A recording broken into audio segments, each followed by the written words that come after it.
tudo que eu pronunciar aqui é em meu nome pessoal. Eu não tenho mandato nem procuração para falar em nome da emissora para a qual eu vendo meu serviço. Então, tudo que eu disser é absolutamente no meu caráter pessoa física como jornalista e interessado em assuntos internacionais, muito por conta da minha biografia. Eu passei 21 anos fora do Brasil como correspondente de vários órgãos de imprensa brasileira. Às vezes é olhando para o óbvio que a gente percebe a situação e da outra maneira. É ignorando o óbvio que a gente tropeça e cai de quatro e dificilmente levanta, dependendo do tamanho da queda. Óbvio que geografia é destino, esse é um dogma básico de relações internacionais, determina em boa parte o que os países podem fazer ou, em boa parte, até onde podem chegar. Isso é óbvio. Agora, o problema é quando a gente ignora os óbvios, como eu ia dizer. O que eu quero dizer é que nós ignoramos várias coisas óbvias. E nesses últimos anos o Brasil está muito aquém da posição que poderia ocupar no cenário internacional. É óbvio que as relações internacionais e as maneiras como os Estados se relacionam entre si precede capitalismo, socialismo, feudalismo, o que se quiser. A maneira como Estados se relacionam entre si, buscam segurança um em relação ao outro, buscam vantagens ou buscam diminuir desvantagens uns em relação aos outros, precedem muito os tipos de sistemas de organização de sociedade que a gente queira definir como a gente quiser. E quando a gente tropeça nesse óbvio, a gente perde. O primeiro óbvio que a gente tropeçou, eu acho que não fomos capazes de reconhecer, são as profundas transformações do sistema internacional, particularmente depois do fim da Guerra Fria. O mundo no qual vivemos hoje é extraordinariamente mais perigoso do que o mundo no qual vivíamos até 20 anos atrás. Por quê? Porque no mundo multipolar, as decisões tomadas em organizações multilaterais são muito mais difíceis de serem implementadas e alcançadas simplesmente porque estamos passando por uma fase extraordinariamente instável, na qual a posição relativa de cada Estado, de cada potência, se vocês quiserem, ainda está em jogo. Qual é a nossa?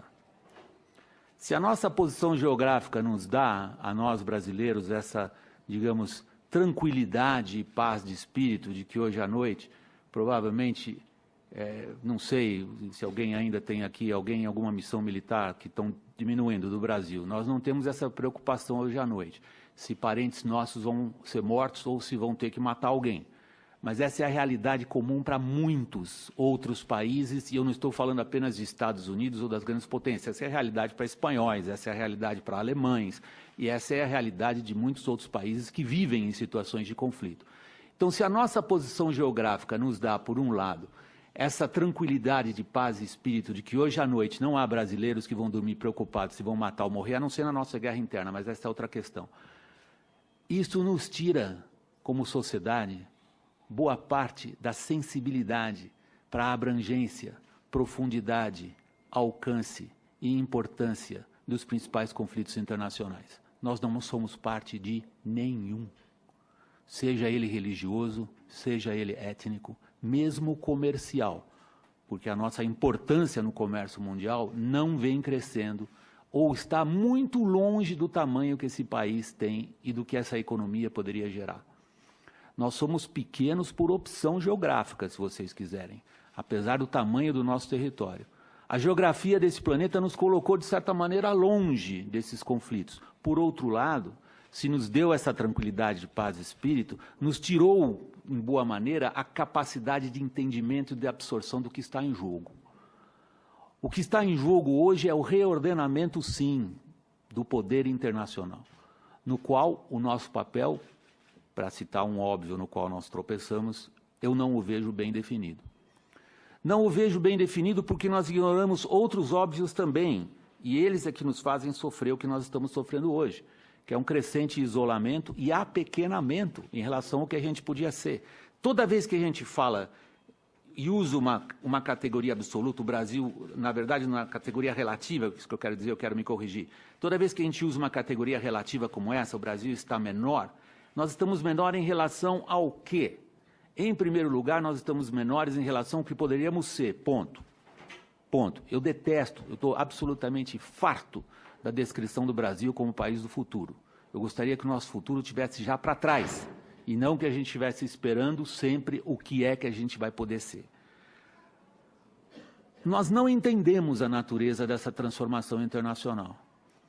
Nós a consideramos simplesmente o declínio relativo de uma hiperpotência, ou superpotência, ou megapotência, não importa a palavra com a qual vocês queiram definir os Estados Unidos, e celebramos isso como se fosse o nascer de uma nova era na qual as afiliações, sobretudo, ou as afinidades, sobretudo político, não diria ideológico, que não é bem o caso, é difícil entender qual é a afinidade política e ideológica de um país como a Índia, por exemplo, com o qual estamos associados em um determinado tipo de bloco, ou entender qual é a afinidade política e ideológica de um país como a Rússia, por exemplo, onde estamos, de alguma maneira, ligados a um tipo de bloco.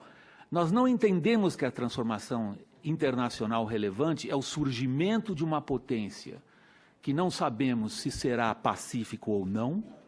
Esse é o desafio das novas gerações, é do pessoal que não tem mais cabelo branco como eu vejo muita gente jovem aqui na plateia, vocês é que vão poder, eu vou estar morto já, não vou poder saber se a China subirá como uma potência pacífica ou não, e o desafio que ela apresenta para relações internacionais é um desafio que pode ser resolvido dentro do que se convencionou chamar de governança global e que nunca chegamos a ela. Quanto mais falamos em governança global, quanto mais atribuímos nossos destinos a organizações multilaterais, sejam elas de comércio, sejam elas Nações Unidas, menos chegamos próximos a isso. É óbvio que nós ignoramos. É óbvio que um país, numa transformação profunda e perigosa, como é a profunda e perigosa transformação que estamos vendo nas relações internacionais, como o Brasil, quando confrontado com essa mudança, prefere ser fornecedor de matérias-primas de um dos poderes ascendentes e perde aquilo que, no óbvio clássico de definição de projeção de poder, é o poderio econômico, e ele está associado nos Estados modernos à indústria, e a nossa indústria está andando para trás, nós estamos perdendo, como país, a possibilidade de sermos mais poderosos, do ponto de vista clássico das relações internacionais, muito mais geoestratégico do que econômico. Nós estamos assumindo o papel que já tivemos em outras fases da nossa história, de sermos, sim, associados a focos de poder importante, e esse foco de poder internacional se move para o Pacífico, para as nossas costas, portanto. Somos um país com 500 anos de Atlântico e começamos, de novo, vocês, jovens, que vão ver essa mudança. Vocês estão vendo uma mudança internacional extraordinária. Vocês são testemunhas de uma época incrível, como transformação de grandes eixos, eixos de séculos, eixos daquilo que os historiadores franceses usavam. Eu sei que o Samuel tem uma forte formação nessa área francesa, la longue durée, Samuel. A ideia de que há grandes fluxos históricos que passam por baixo dos acontecimentos cotidianos que a gente às vezes nem é capaz de interpretar, nem no seu alcance, nem na sua profundidade. E este é um acontecimento que a gente consegue interpretar no momento. E neste grande mundo virando, nós somos de novo fornecedores de matéria-prima para um grande foco de poder e estamos perdendo aquilo que seria essencial para a nossa projeção de poder, seja ela qual for, seja ela como for definida. Uma potência regional com interesses ao redor, uma potência eventualmente hemisférica, do Equador para baixo, de uma determinada parte do mundo, uma potência, não interessa. Jamais seremos qualquer coisa à altura do destino que nós achamos que nós merecemos, que nós achamos brasileiros que merecemos um destino melhor, maior e mais importante do que aquilo que a gente exerce hoje nas relações internacionais. Jamais o seremos sem uma economia forte, baseada em conhecimento, inovação, tecnologia, e isto significa indústria.